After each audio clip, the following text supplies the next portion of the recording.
Doctor Bhimrao Ambedkar की कहानी संघर्ष, साहस और समाज सुधार की एक प्रेरणादायक गाथा है। उनका जीवन निम्नलिखित प्रमुख घटनाओं और संघर्षों से भरा हुआ है। प्रारंभिक जीवन और शिक्षा। डॉक्टर अंबेडकर का जन्म 14 अप्रैल 1891 को महू, अब डॉक्टर अंबेडकर नगर में हुआ था। उनके पिता रामजी मालोजी सकपाल ब्रिटिश भारतीय सेना में कार्यरत थे।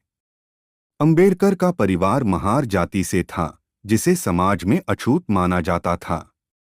जातिगत भेदभाव और सामाजिक अपमान का सामना करते हुए भी अंबेडकर ने अपनी शिक्षा जारी रखी। उन्होंने एल्फिंस्टन कॉलेज से स्नातक की डिग्री प्राप्त की और बाद में बड़ौदा राज्य सरकार की छात्रवृत्ति पर अमेरिका के कोलंबिया विश्वविद्यालय से एमए और पीएचडी की डिग्री प्राप्त की। सामाजिक सुधार और राजनीतिक जीवन।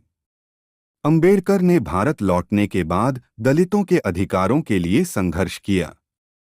उन्होंने बहिष्कृत हितकारिणी सभा की स्थापना की और दलितों के अधिकारों और समानता के लिए आंदोलन शुरू किए। उन्होंने अस्पृश्यता, जातिगत भेदभाव और सामाजिक अन्याय के खिलाफ आवाज उठाई। 1927 में उन्होंने महाड़ सत्याग्रह का नेतृत्व किया, जिसमें दलितों को सार्वजनिक जल स्रोतों का उपयोग करने का अधिकार दिलाने का प्रयास किया गया। संविधान निर्माण। डॉक्टर अंबेडकर भारतीय संविधान सभा के सदस्य बने और उन्हें संविधान प्रारूप समिति का अध्यक्ष नियुक्त किया गया। उन्होंने भारतीय संविधान के निर्माण में महत्वपूर्ण भूमिका निभाई और एक ऐसा संविधान तैयार किया जिसमें सभी नागरिकों के लिए समानता, स्वतंत्रता और न्याय की गारंटी दी गई। 26 जनवरी 1950 को भारतीय संविधान लागू हुआ और डॉक्टर अंबेडकर को भारतीय संविधान के जनक के रूप में मान्यता मिली।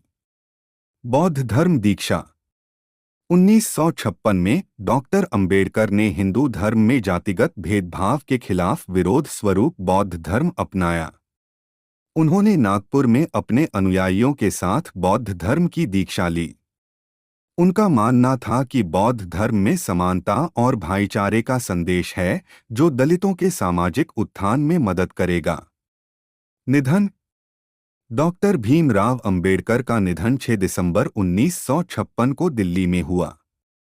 उनके योगदान और संघर्षों को हमेशा याद किया जाता है और वे भारतीय समाज में सामाजिक न्याय और समानता के प्रतीक बन गए। डॉक्टर अंबेडकर का जीवन हमें यह सिखाता है कि शिक्षा, संघर्ष और साहस से समाज में बदलाव लाया जा सकता है। उनका योगदान भारत के इतिहास में अमूल्य है और उनकी विरासत आज भी समाज सुधार और मानव अधिकारों के आंदोलनों को प्रेरित करती है।